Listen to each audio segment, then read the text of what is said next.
মানে আমাদের চলাফেরা দেখলো কিন্তু বেকার কিছু কিন্তু হুজুর করে পেছনে কিন্তু আছে লোক আসলে আছে এরকম হুজুর যদি একটু চলে যায় মনে করে হুজুর দাওয়াত পাইছে কি পাইছে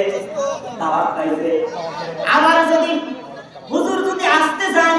মনে করে হুজুর কি খাওয়া খাইছে আর খায়া বলে দিতেছে না আমরা যদি আসতে যাই তাও বেকার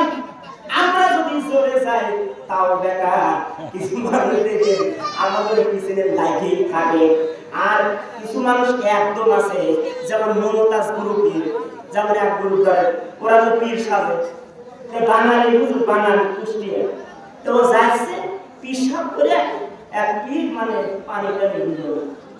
ওয়াজ করে বলছে কোনো কথা না এটা আছে তো আমার দেশে আমরা যে মুসলমান আমাদের যে কাজগুলো কি এগুলো কি আমাদের কালচার আছে না আমাদের পিসাবের পর আমার ঢিলা গ্রুপ ব্যবহার করে টয়লেটে গেলে 3টা অথবা 5টা অথবা 7টা টিস্যু অথবা মানে ঢিলা ব্যবহার করে আগে ঢিলা ব্যবহার করতে